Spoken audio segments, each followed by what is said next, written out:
감사합니다. 말씀은 누가복음 16장 19절 말씀부터 31절 말씀까지 교독을 하시겠습니다.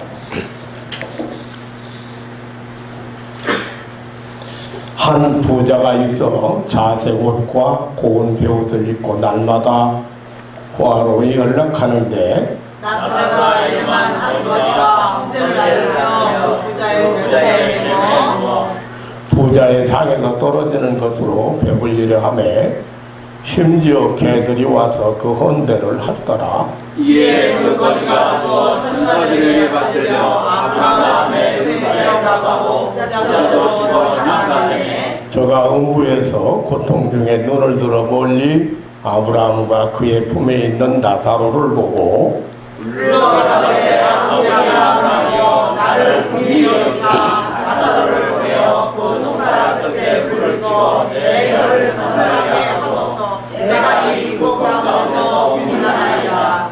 아브라함이 가로되 너는 살았을 때에 내 좋은 것을 받았고 나사로는 고난을 받았으니 이것을 기억하라. 이제 저는 여기서 위로를 받고 너는 고민을 받느니라. 이뿐 아니라 너희와 우리 사이에 큰 구렁이 뚫려 있어 여기서 너희에게 건너가고자 하냐 할 수 없고 거기서 우리에게 건너올 수도 없게 하였느니라.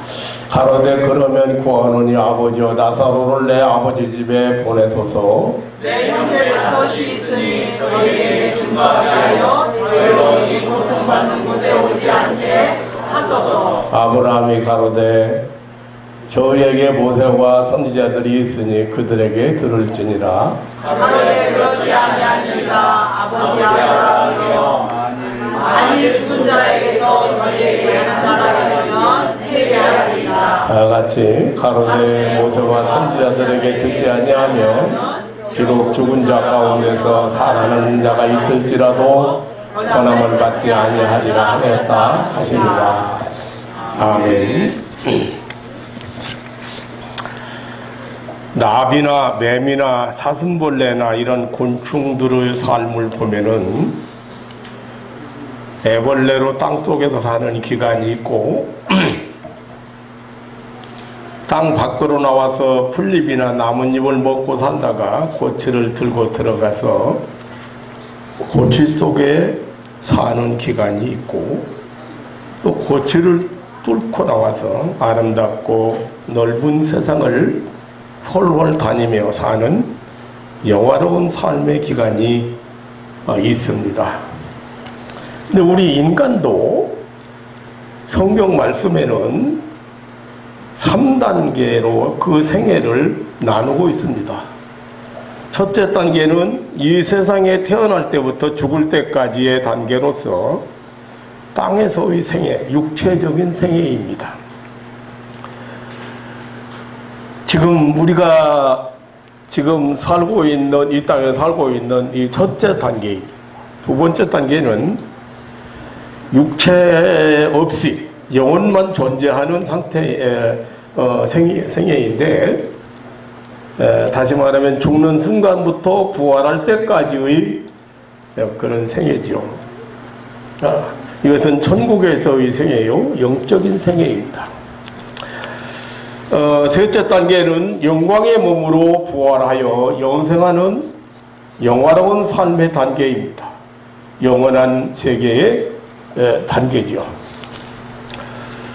예수님의 그 재림과 함께 시작되는 새하늘과 새 땅에서의 생애, 영광의 생애, 이것이 이제 셋째 단계의 생애입니다. 우리는 지난 주일에 죽음이 무엇인가를 생각했습니다. 성경에서는 세 가지 죽음을 말하는데 하나는 이 죽음을 분리라고 했습니다. 그래서 하나는 육신과 영혼이 나눠지는 것. 그 육신의 죽음이고, 그 다음에 두 번째는 우리의 영혼이 하나님을 떠나 있는, 하나님과 분리되는 그런 영적인 죽음을 말하고, 마지막 영원한 죽음인데 이것은 불신자의 영멸을 의미합니다. 그러니까 회개할 기회도 구원받을 기회도 없는 영벌에 처한, 이제 다시는 기회가 없는, 그래서 영원한 죽음을 이렇게 성경에서는 말하고 있습니다. 지난주에 우리는 이 죽음에 대해서, 그리고 영혼의 실존, 사후의 영혼은 어떻게 되는가, 또한 사후의 영혼의 상태는 어떤가에 대해서 생각을 했습니다. 오늘은 죽은 자의 영혼과 이 세상에 살아있는 사람들 사이에 접촉이 가능한가, 또 죽은 자의 영혼이 어떤 영향력을 이 세상에 살고 있는 사람들에게 행사할 수 있는가를 생각해 보려고 합니다. 접촉이 있다고 가르치거나 그렇게 생각하는 이 잘못 알고 잘못 가르치고 있는 사람들이 많다는 것입니다. 그러기에 이 문제를 꼭 언급해야 될 필요가 있는 것입니다. 로마 가톨릭에서는 죽은 성자들을 숭배하는 교리가 있습니다. 근데 마리아도 숭배하는 마리아 숭배 교리가 있는데, 이 죽은 성자들의 중복 기도를 대단히 중요하게 생각하고, 죽은 이 성도들의 기도를 간절히 소원합니다. 그리고 마리아의 기도가 효력이 크다고 가르칩니다.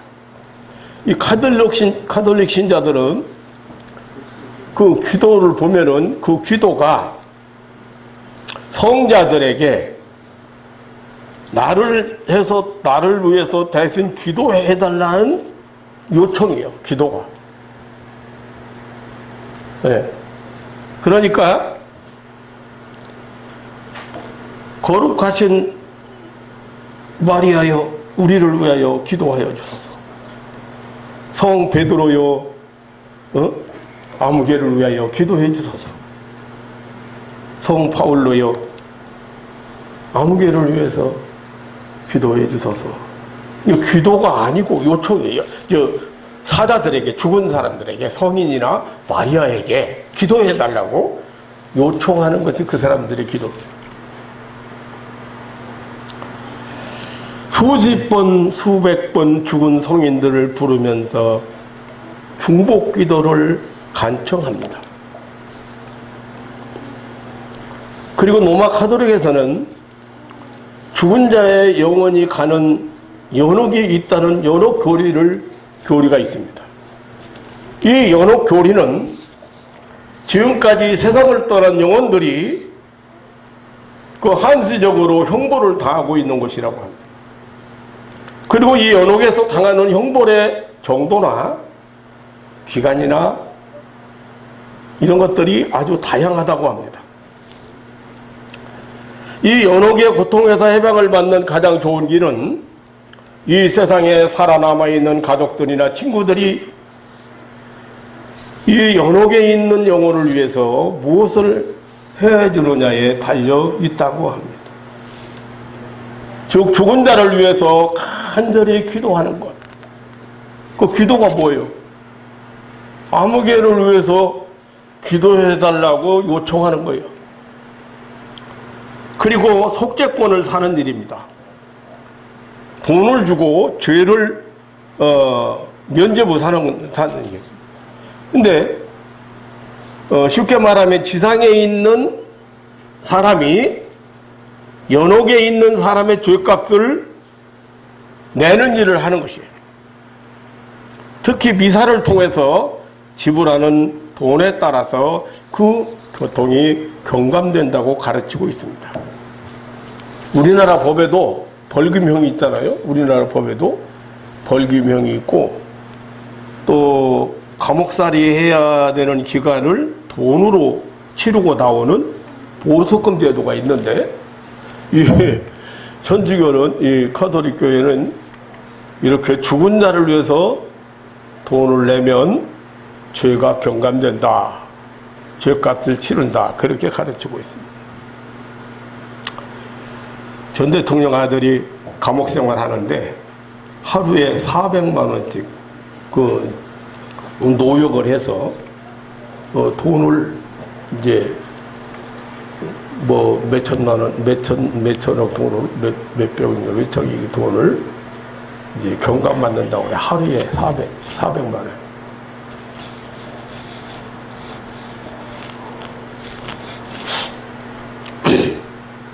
그런데 이 천주교가 이 로마 카톨릭이 이 연옥교리 이 성경 교훈과 전혀 완전히 다른 교리고 이거 용납될 수 없는 교리입니다. 성경은 죽은 자를 위해서 어떤 일도 전혀 할 수 없다고 가르칩니다. 죽은 자를 위해서 무엇을 하라는 교훈은 하나도 없습니다. 그리고 성경은 우리 구원은 오직 예수 그리스도의 공로뿐이라고 증거합니다. 여러분이 성경을 처음부터 마지막까지 강력한 주장이 하나 있는데 그 주장이 우리 인간들은 죄인인데 죄인이 죄인을 구원할 수 없어요. 그래서 하나님께서 이 죄인을 구원하시려고 계획을 세우시고 독생자 예수 그리스도를 이 땅에 보내서 그 죄값을 치르게 했어요. 그러니까 예수 외에 구원의 길이 없어. 나만이 길이요, 나만이 진리요, 나만이 생명. 그러니까 여러분이 평생 예수를 믿고 평생 하나님을 찾고 그렇게 하는 이유가 독생자 예수 그리스도를 통해서 구원받은 은혜를, 죄사함 받은 은혜를, 영생을 얻은 은혜를 입었기 때문이야. 예. 이거를 못 믿거나 이거를 안 믿거나 예. 이게 무시되면 그게 바로 이단이에요. 그게 바로 잘못 믿는 거예요. 그런데 어떻게 연옥 교리를 내놓고 여기 이 세상에 있는 사람이 돈을 많이 내면 많이 낼수록 연옥에 있는 사람이 죄가 경감된다고 가르칩니다. 너무 성경과 완전히 다른 그런 교훈입니다. 죄의 사망의 값이 이미 예수님께서 완전히 지불했다는 것이 성경의 말씀. 여러분들 보고 죄값 때문에 어떻게 하라고 뭘 해야 된다고 전혀 어느 것도 언급이 안 돼 있어요. 그걸 가르치는 사람이나 그렇게 해야 은혜 받고 그렇게 해야 축복받고 그렇게 해야 하나님의 사랑을 받는다고 가르치는 것은 그것이 바로 이설이고 그것이 바로 이단이고 그것이 하나님을 대적하는 자. 그리고 불신자는 사후의 영벌에 들어가기 때문에 다시 회개할 기회나 구원받을 기회가 없다고 성경은 명백하게 말씀하고 있습니다. 이 연옥 교리는 이 성경의 영벌 교리를 완전히 없애버리는 그런 과오를 범하는 잘못된 교리입니다. 성경이 그렇게 누누하게 말씀하잖아요. 네. 다니엘서 12장 2절에 보면 땅의 들끓 가운데 자는 자 중에 많이 깨어 영생을 얻는 자도 있겠고 수욕을 받아서 무궁히 부끄러움을 입을 자도 있을 것이라고 했어요. 마태복음 7장에 보면 멸망으로 인도하는 문이 있고 생명으로 인도하는 문이 있다고. 그리고 또 거짓 선지자를 말씀하시면서 천국에 들어가는 자와 쫓겨난 자가 있다. 이 거짓 선지자들을 내게서 떠나라. 나는 너를 도무지 알지 못한다. 마태복음 25장에 보면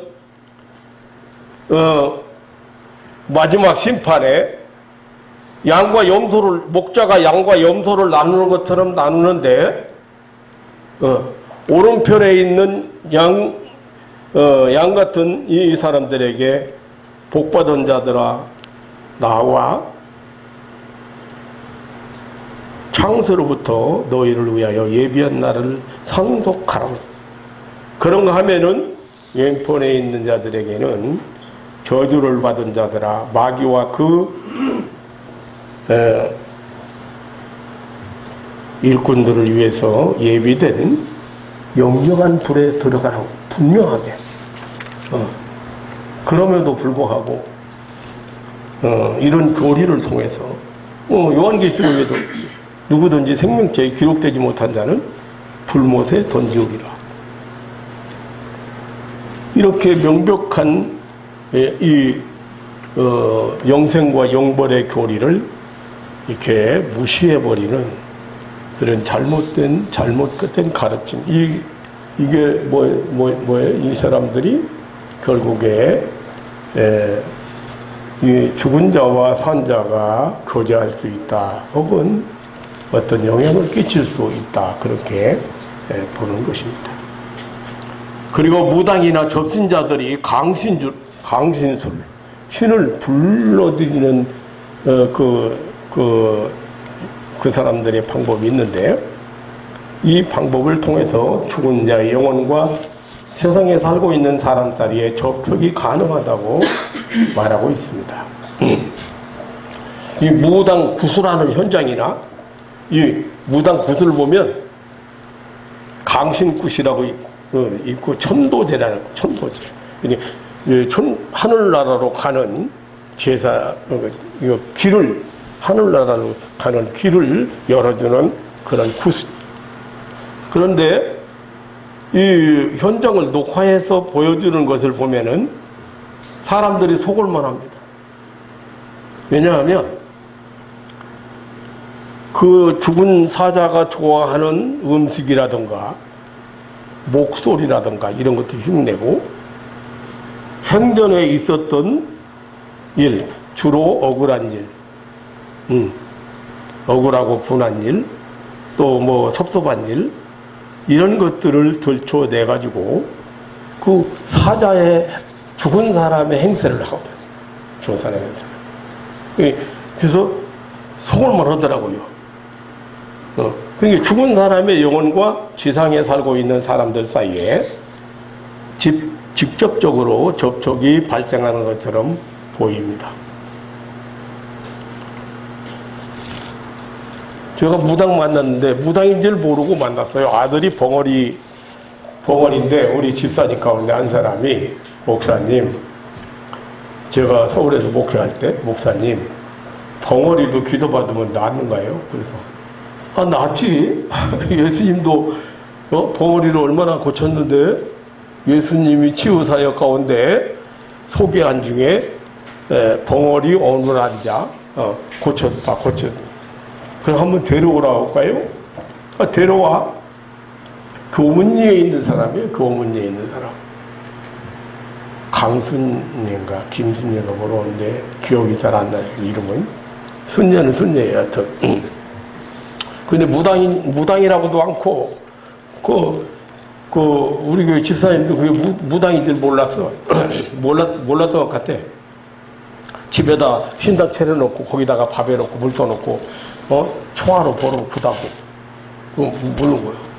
왔는데, 내가 쳐다보니까, 애도 애지만은, 엄마가 너무 심각한 거예요. 귀도 똥 닮아가니 그런 여잔데. 그래서 집사님한테 그랬어. 애보다는 엄마가 먼저 기도받아야 되겠다. 지금 엄마가 심각하다. 이게 무당이요. 총으로 보름 굳하고 나면 조금 편해진대요, 몸이. 이게 구슬 안 할래 안 할 수도 없고, 하고 나면 조금 편하니까 그것 때문에 이제 구슬 하는 거예요. 그런데 뒤에 유아실에다 데려다 놓고 손을 딱 잡으니까 역사가 일어나기 시작하는데, 지가 친정 오빠라는 거예요. 그러면서 눈물 줄줄 흘리면서 내 동생하고 조카가 참 불쌍해. 너무너무 불쌍해. 여기서 아주 눈물을 줄줄 흘리고 있어. 절절 흘려. 그것도 보통 흘리는 게 아니야. 그런데 한번 생각해 보세요. 그게 무당 앞에서 그 소리 했으면 무당이 뭐 예? 친정 오빠 왔다고 이제 예? 그래서 예? 네가 누군데 인마 네 동생이 네 조카요. 내가 친정 오빠라는 거야. 그래서 이 자식이 아주 웃기는 놈이네. 예? 어디 와서 거짓말해. 내가 누군지 알아? 내가 누군지 알고 지금 내 앞에 거짓말하는 거요? 예? 교회에서 최고로 높은 사람이래. 그게 아니고 내가 하나님이 신부롭군요. 너 같은 것들 쫓아내라고 신부로 보낸 하나님이 신부롭군요. 그런데 너 하나님도 모르고 지금 목사가 누군지도 모르는구만. 거짓말하는 거니까. 에? 네가 친정 오빠야, 이 더러운 놈아. 네가 친정 오빠면 이 동생이 이렇게 병들어서 고생하게 만들지 말고 돈거든 돈덩어리라든 갖다 주고 돈 있는데 좀 가르쳐주고 네가 좀 도와줄 일이지 병들게 해 인마? 어떡하지 말이야 이 자식아. 이 자식 그 친정 오빠 이거 죽인 놈 아니야? 내가 그랬어. 그랬더니 어떻게 알았지? 어떻게 알았느냐?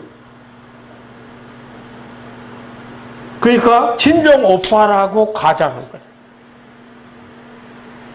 그래서 무당들 데려다가 나중에 알고 보니까 구슬 그때 당시 300만 원이면 지금 3천만 원 돈대. 아니 90년도 초반이면은 지금 몇 년 됐어. 그러니까 그거 300만 원 들여서 구슬하고 거기 신당을 만들어 놓은 거야, 신당을. 근데 자기 친정 오빠라는 거야.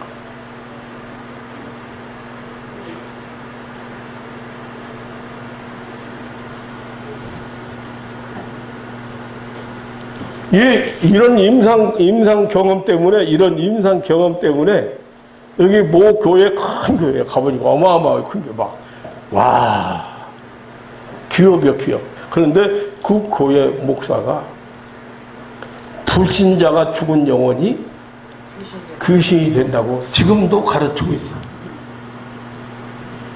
몇 번 이단으로 지목해가지고 여러 차례 다시 않겠다 그렇게 했는데 또 번복을 한 거야.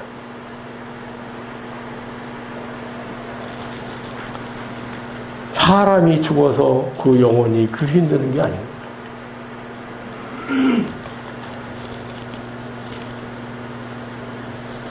그러니까 지금 성경은 이렇게 무당이 하는 일을 보면 사람이 속을 만한 거예요. 죽은 사람의 영혼과 지상에 살고 있는 사람들 사이에 직접적으로 접촉이 발생하는 것처럼 보인다는 거예요. 그런데 성경은 절대 죽은 자의 영혼이 이 세상 사람과 만나거나 거지할 수 없다고 가르칩니다. 어떤 영향력도 행사할 수 없다고 가르칩니다. 어떤 사람이 나한테 그런 질문을 해와요. 저 사무엘상에 보면, 사무엘상 28장에 보면 사울이 죽은 사무엘을 만나는 것 같은 무당을 찾아가서 만나는 것 같은 장면이 기록되어 있습니다. 블레셋에서 침략을 받아서 군대를 모아가지고 길보아산에 진을 쳤는데 사울은 점점점 두려워지고 두려움이 생기고 힘이 떨렸습니다. 나라가 금방망할 것 같아요. 하나님은 그에게 꿈이나 선지자를 통해서 말씀해 주지 않았습니다. 사울은 두려움도 생기고 궁금해지기도 하고 답답해지기 시작했습니다. 그는 엔돌에 있는 신접한 여인 무당을 찾아가서 죽은 사무엘 선지자를 불러달라고 그런 어리석고 미련한 짓을 했습니다. 신접한 여자는 그의 술법으로 큰 소리를 지르면서 내가 보니 신이 땅에서 올라오고 있다고 했습니다. 사울이 물었습니다. 어떤 모양이냐? 어떻게 생겼느냐? 무당이 한 노인이 올라오는데 그가 겉옷을 입었다고 했습니다. 뭐 굉장히 복잡하게 소개를 안 했지만 내가 생각했을 때 무당 하는 얘기 들어보면 그 사무엘처럼 얘기했을 거예요. 막 수염도 나고 뭐 얼굴 모양은 어떻게 생기고 그러니까 사울이 확인도 안 해보고 뭐 직접적으로 사무엘을 만나보지도 않고 그 말만 듣고 엎드려서 절했습니다. 이때 무당은 사무엘처럼 행세하면서 사울의 죄를 책망하고 나라가 벌을 받을 것이라고 했습니다. 이 내용을 보고 죽은 자와 산 자 사이에 접촉이 가능하다고 생각해서는 안 됩니다. 여기서 나타난 사무엘은 진짜 사무엘이 아닙니다. 이것은 귀신에게 속은 이게 마귀사탄에 속은 것입니다. 지금 나라 안의 무당을 전멸시키려고 하는 이 사울왕이 전멸시키도록 지금 명령을 내려서 나라 안의 무당을 다 없애라고 그렇게 명령을 내려놓은 그 사울이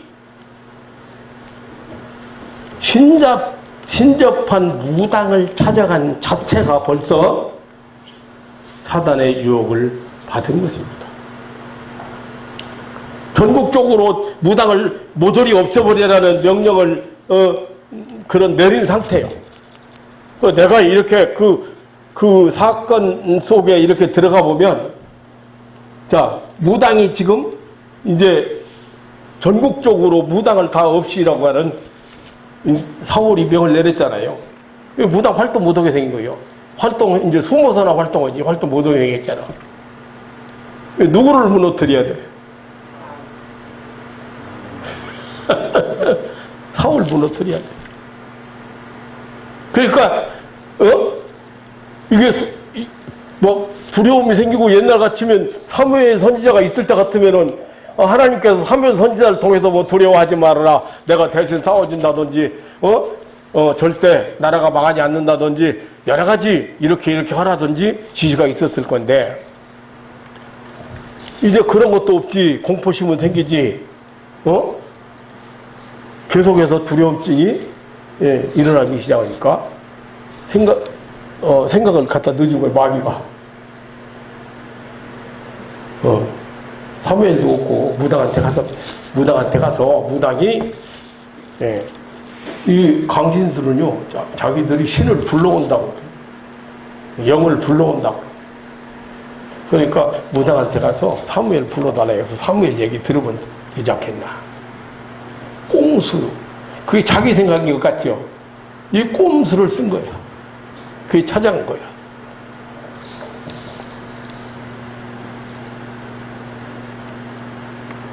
마귀는 가장술이 등한 존재예요. 고린도후서 11장 14절에 보면 마귀는 광명한 천사로 가장한다. 의의 일꾼들로 가장한다. 이게 가장술이 굉장히 능한 영적 존재인 마귀 사탄은 어느 정도 미래의 일을 알고 예견도 하고 점도 치고 거짓 이적을 행하기도 합니다.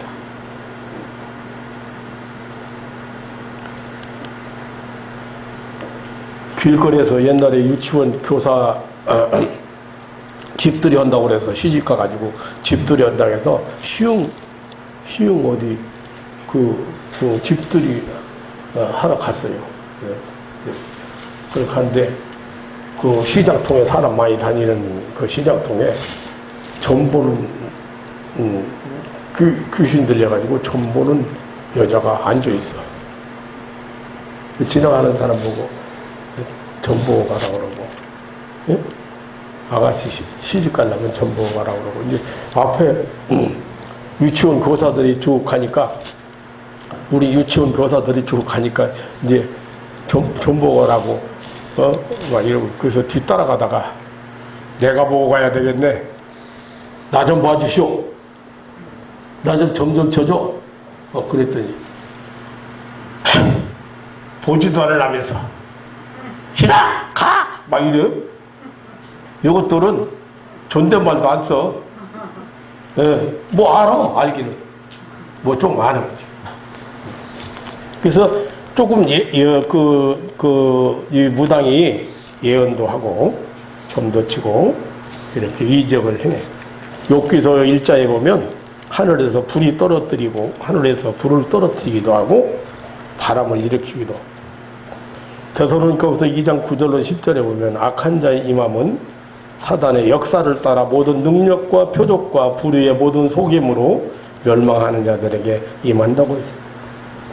계시록 13장 15절에 보면 심지어 마귀 사탄은 우상에게 생기를 주어서 사람처럼 말을 하기도 한다고 했습니다. 여기 사울왕에게 사무엘처럼 나타난 것이지 절대로 사무엘이 아닙니다. 사무엘은요, 하나님의 사람이에요. 그런데 이 하나님의 사람 사무엘이 하나님의 대적인 흰접한 자에게 마귀 사탄의 일꾼인 무당의 명에 의해서 왔다 갔다 할 수 있는 존재가 아닙니다. 사무엘은요, 하늘나라 갔습니다. 구원받았습니다.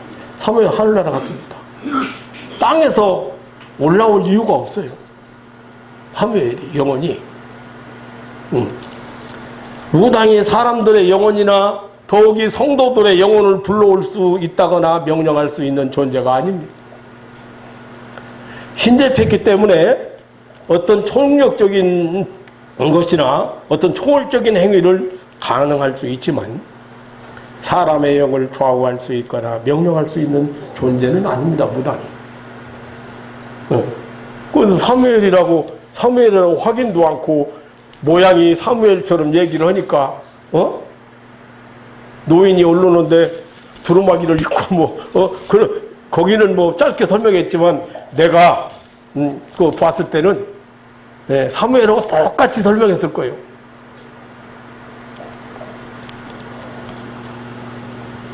어떻게 무당이 자기 마음대로 하나님의 사람을, 천국에 있는 사람을, 그 영혼을 자기 마음대로 불러올 수 있습니까? 대책도 안 사는 사람들은. 결코 죽은 자의 영혼이 이 세상의 사람과 접촉하는 것이 아니라 공중권세 잡은 자 마귀 사탄이 그의 능한 수법으로 여러 가지 기술이나 기능으로 사람을 속이는 것입니다. 사람을 혼미케 하는 것입니다. 성경은 죽은 자의 영혼이 산 자와의 접촉할 수 없다고 분명히 말하고 있습니다. 오늘 본문의 경우도 명백하게 가르쳐주고 있습니다. 본문의 두 사람, 곧 부자와 나사로, 신자와 불신자의 얘기입니다. 사후에 그 영혼이 실존하는 세계로 옮겨졌습니다. 나사로는 아브라함의 품, 곧 천국으로 들어갔습니다. 부자도 죽어서 장사됨에 저가 음부, 지옥에 갔다고.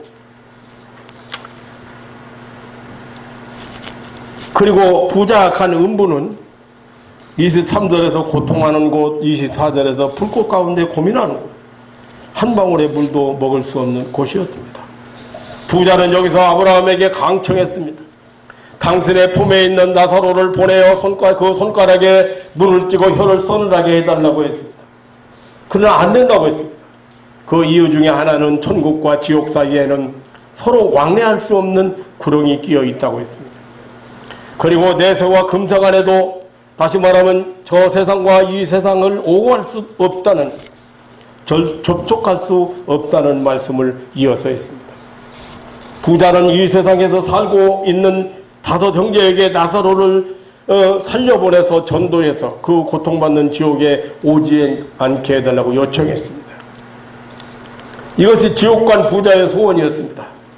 그러나 그것은 안 된다고 했습니다. 이 세상에 있는 모세와 선지자들, 그 전도자와 성경이 있으니 그 성경의 복음을 전하는 전도자들의 전도를 받지 아니하면 나사로가 살아난다고 해도 믿지 않는다고 했습니다. 결코 죽은 자의 영혼이나 그 어떤 형체가 이 세상과 접촉할 수가 없습니다. 접촉할 수 있다고 하는 것은 마귀 사단의 역사로 사람들을 미혹하는 수단으로 사용하는 것입니다. 사랑하는 성도 여러분, 우리는 지난 주일에 죽음에 대해 생각했습니다. 그리고 죽음 후의 영혼의 실존과 그 상태를 생각했습니다. 영혼은 불멸하고 성도의 영혼은 천국에 간다고 했습니다. 불멸하는 영혼의 상태는 의식이 있고 이성작용도 있다는 사실도 생각했습니다. 그 영혼은 보고 듣고 느끼고 말하고 기뻐하고 섬기고 찬송한다고 했습니다. 그러나 부활의 몸을 입을 때까지는 사실상 불완전한 상태라고 했습니다. 영과 육이 분리된 상태에 머물러 있다는 것을 우리는 생각했습니다.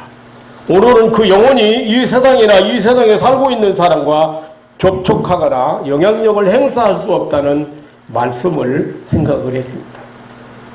우리가 다시 만나보고 새로운 교제가 이루어지는 것은 천국에서만 될 일입니다. 그리고 예수님의 재림과 함께 전개될 새하늘과 새 땅의 새 생활이 시작될 것입니다. 만약에 예수를 믿어 구원받은 영혼이나 믿지 않고 영벌, 즉 영원히 멸망받은 영혼들이 이 세상과 접촉한다거나 영향력을 행사할 수 있다면 얼마나 많은 문제 그리고 복잡한 사태들이 벌어지겠습니까?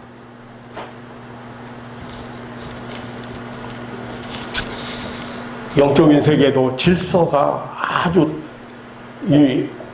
거기는 여기보다 더 질서가 좋아. 여기도 질서가 어기면 사고 나잖아요. 질서가 무너지면 파괴되는 거예요. 가정이 파괴되고 삶이 파괴되고.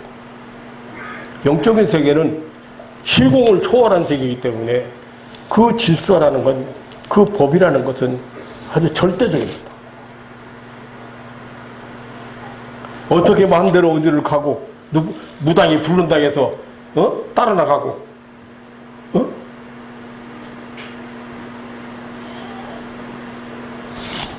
그런 게 뭐라고 핑계대냐면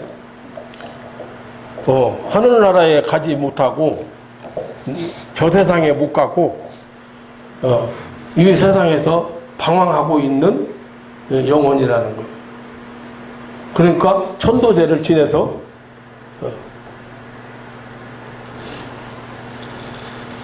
그 영혼을 하늘나라로 보내라는 거예요. 그래야 힘술 안 펴. 아유, 어떤 놈은 엄마가 죽어가지고 고모가 죽어가지고 아버지가 죽어가지고 동생이 죽어가지고 가족들을 방해부려.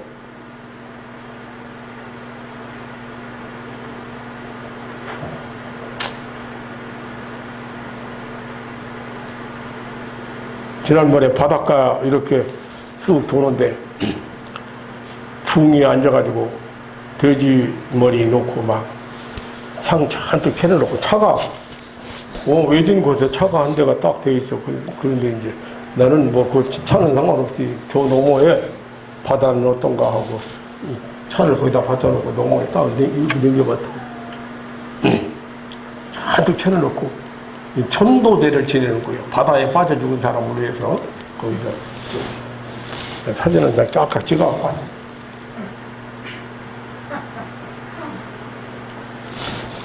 죽은 사람을 위해서 뭘 할 수 있다? 뭘 하면 도움이 된다?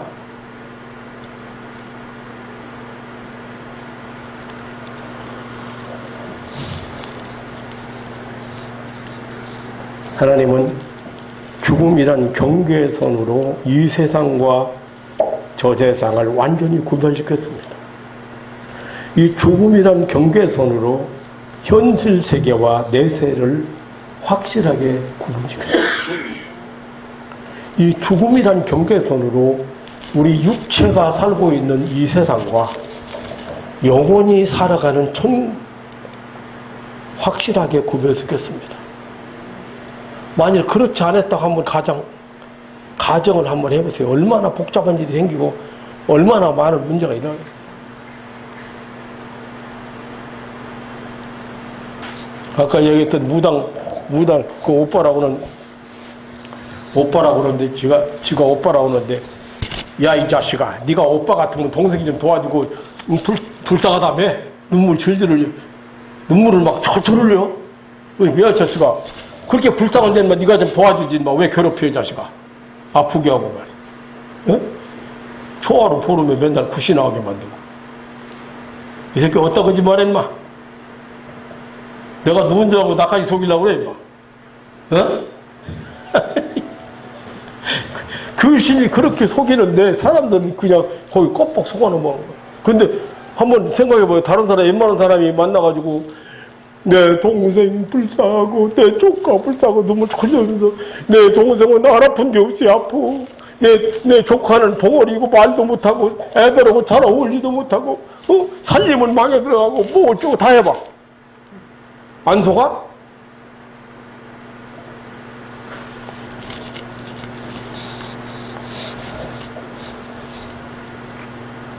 하나님은 이 죽음이라고는 이 경계선으로 내세와 현세, 현실 세계와 내세를 확실하게 구별시켰습니다. 그럼에도 불구하고 우리 구원받은 성도들이 누릴 내세의 행복과 기쁨은 충만하고 너무도 만족하다는 것입니다. 우리보다 먼저 간 성도들에 대해서 조금이라도 안타깝게 생각하기보다는 부러워해야 할 일입니다.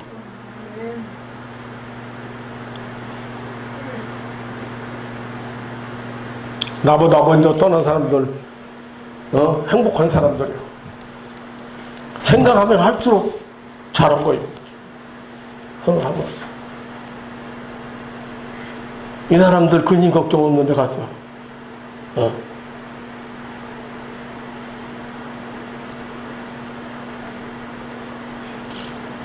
어떤 사람들 다 천국에서 보고 있다고 그러는데 그렇게는 아니나.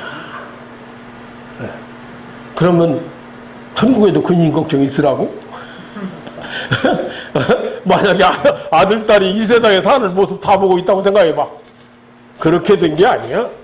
잘못 알고 있는 거예요. 여러분들도 영적인 세계가 조금 열리면 저는 그 세계를 조금 맛보고 나서 제가 멈출 수 없이 오늘 70대 중반까지 오직 복음을 전하는 일로 달려왔습니다. 그 조금 맛본 것으로 해서. 예나 지금이나 마찬가지입니다. 저는 한 번도 친척이라고 형제라고 고향 사람이라고 친구라고 이 내 교회로 나오라고 한 번도 해본 일이 없습니다.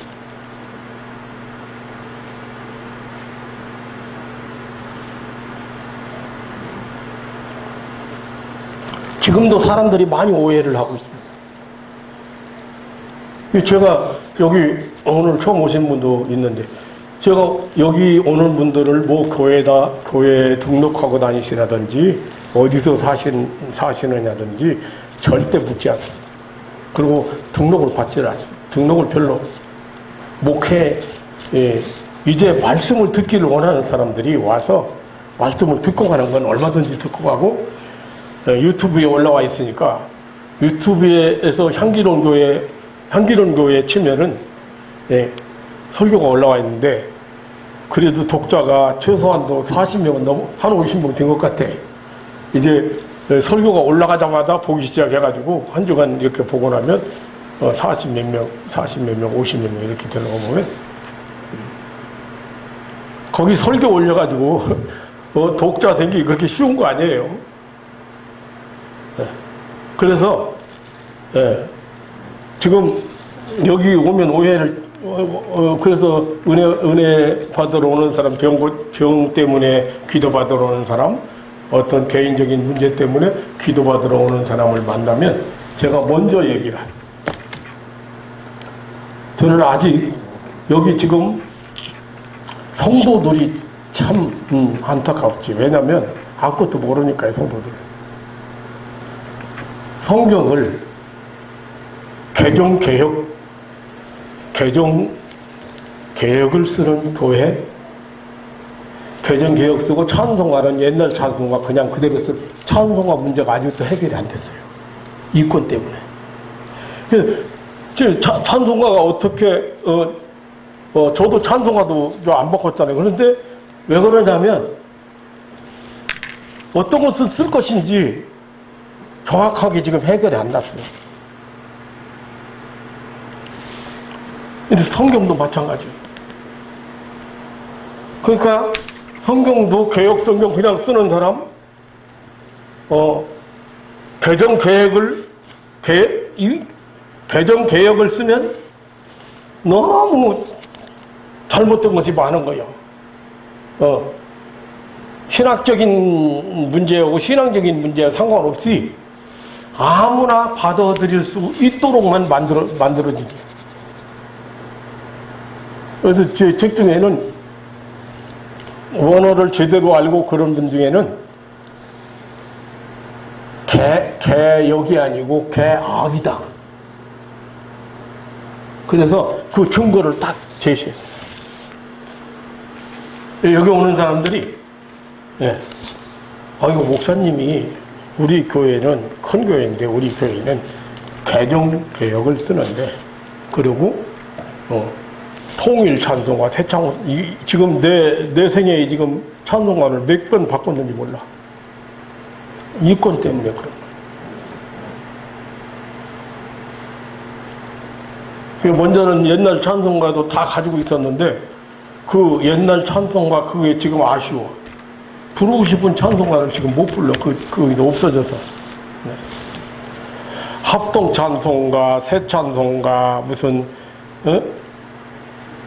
그런데 지금 찬송가도 마찬가지예요. 그러면 그 어마어마한 돈인데, 찬송가 새로 넣는 거, 부록 만들어가지고 나눠줬으면, 그럼 어느 정도 된 다음에 정리가 한다든지. 근데 찬송가 문제가 아직도 해결 안 돼요. 이 엉뚱한 얘기가 됐는데요. 엉뚱한 얘기가 됐는데, 하나님의 말씀을, 이 성경 말씀이 이제 번역이,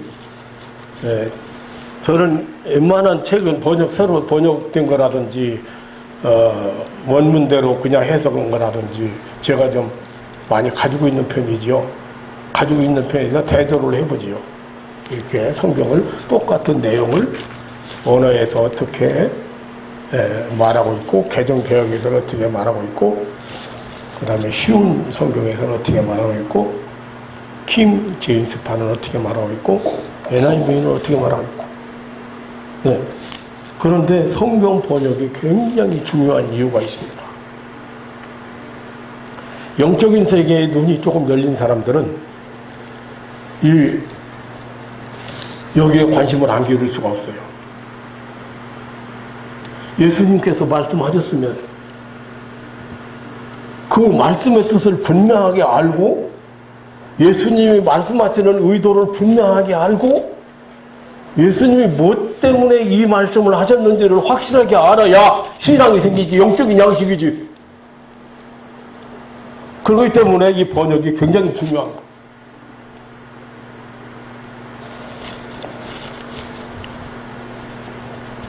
지금도 마찬가지. 제가 여러분들이 우리 옛날에 제가 서울에서 목회할 때 신학교 다니는 전도사들이 몇 년 있다가 가면서 이런 고백을 하고 갑니다. 신학교에서 신학이 정립이 안 됐는데 여기 와서 정립하고 간다고. 여러분들이 말씀을 잘 들어서 신앙적으로 정립이 확실하게 돼야 됩니다. 그렇죠? 예. 모르고 믿는 건 맹신이야.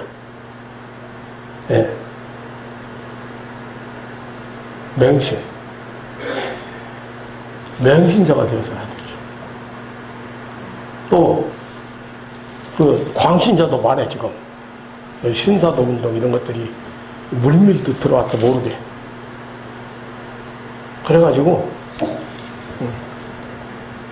성도들을 미혹하고 있습니다. 그래서 제가 오늘 또, 자, 분명하고 확실하게. 이미 천국에 가 있는 사람을 위해서 성경은 그 무엇도 하라는, 그 무엇도 한 일도 없고, 이제 해야 될 이유도 없고, 한 일도 없고. 그런데 죽은 자와 접촉할 수 있다. 죽은 자의 영혼과 접촉이 가능하다. 죽은 자의 영혼이 어떤 영향력을 끼칠 수 있다. 잘못 가르치는 이유가 뭐냐 그 말.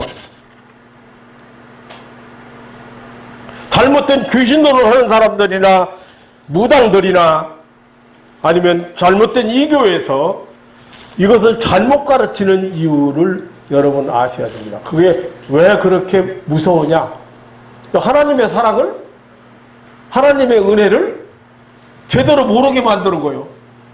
하나님의 인간 사랑해서 인간의 죄를 다 사해 주시려고 독생자를 보내시고, 독생자를 통해서 십자가의 보혈의 피를 통해서 죄를 다 사해 주셨다 그 말이에요. 그래서 지옥 갈 수 없게 만들었다 그 말입니다. 믿는 자는 누구든지 천국에 가게 만들어 주셨다고 말 하나님이. 그런데 그 하나님의 사랑을, 그 하나님의 은혜를 못 믿게 하는 방법 중에 하나들이라 그 말이에요. 그럴 때면 하나님의 진노를 피할 길이 없어. 이단. 사랑하는 성도 여러분, 천국에 가 있는 지금 영혼만 지금 존재하는 제 두 번째 단계에 지금 살고 있거든요. 우리보다 먼저 간 사람들이 지금 두 번째 단계에 가 있는 거예요. 두 번째. 그런데 그럼에도 불구하고 이 성도들이 누릴 그 행복이나 기쁨은 충만하고 너무도 만족하다는 것입니다. 그러니까 우리보다 먼저 간 성도들에 대해서 조금이라도 안타깝게 생각하기보다는 부러워해야 돼. 먼저 가서 좋겠구먼 그래. 먼저 가서 모든 죄짐 다 벗어놓고 좋겠구만 그래.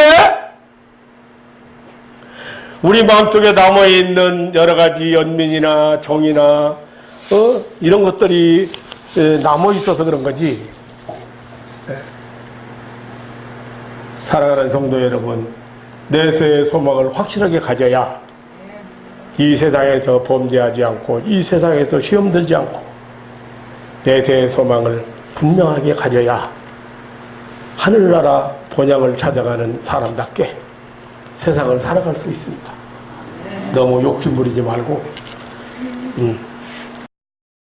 마귀가요, 귀신이 제일 많이 사용하는 게 욕심이라고. 욕심. 내가 얘기했지. 욕심. 그런데 욕심을 부리면 죽는 거야. 욕심 부리면 죽는 거야. 욕심. 그래서 미개 지역에 인디안들이 원숭이를 잡는데 원숭이 이 발이 이렇게 들어가잖아요. 발이 딱 들어가면 그 안에 원숭이가 좋아하는 열매, 곡식, 뭐 이런 거, 과일 이런 거 넣었는데 손 딱 넣는 거예요. 그거 먹으려고. 근데 이제 그걸 딱 붙잡는 거야. 그러면 안 빠지는 거야. 그거 잡으면. 놓으면 노면 빠져서 사는데 안 빠져. 그러니까 죽어도 안 놓고 이게 있으니까 안 빠져. 병목에서 빠지질 않아. 그래서 가서 제뼈 죽는데 이거 안 넣어. 욕심 부리는 사람은 놓으면 끝나잖아. 놓으면 내가 포기해버리면 끝나잖아. 그런데 이래서 갖고 저래서 갖고 이래서 못 놓고 저래서 못 놓고 안 놓고 욕심 부리다가 망하는 거예요. 다음번에 설교하려고 아웃라인 잡아놨는데 오늘 그 설교까지 다 하네. 일만하게 뿌리가 있나. 그죠? 절대 천국을 바라보고 사는, 천국을 소망하고 사는 내세에 대한 보장되어 있는 나와 여러분이 오늘 욕심 부리지 않고 양보하고 이해하고 사랑하고 이렇게 살아서 영원한 천국에서 만날 소망 가지고 살기를 주님의 이름으로 축원합니다. 아멘. 하나님 아버지 놀라운 사랑과 은혜를 감사합니다. 이 아침에도 이렇게 우리 하나님께서 예비한 천국이 분명히 있고 그리고 그 천국에 간 후에는 더 이상 염려나 근심이나 걱정이나 이런 것을 할 필요도 없고 그리고 영원히 사는 그 천국은 너무도 행복하고 기쁨이 충만하고 만족하다는 이 놀라운 사실을 이렇게 말씀을 통해서 깨닫게 하신 것을 진심으로 감사를 드립니다. 사랑하는 가족들이 이 천국의 소망이 확실하고 분명하고 저 하늘나라 바라보면서 오늘로 살아갈 수 있는 하늘가는 밝은 길이 내 앞에 있으니 내가 이렇게 슬픈 일 당하고 어려운 일 당하고 힘든 일 당하고 억울한 일 당해도 바라보고 천국을 향해서 간다는 그런 믿음으로 오늘을 살도록 하나님 축복하여 주옵소서. 주와 동행하는 삶이 되게 하시며 저들의 삶의 현장에 항상 하나님의 임재를 체험하고 하나님의 역사를 체험하고 하나님의 인도하심을 체험하는 분명하고 확실한 믿음의 사람들로 축복하여 주옵소서. 감사하오며 예수님의 이름으로 기도하옵나이다. 아멘.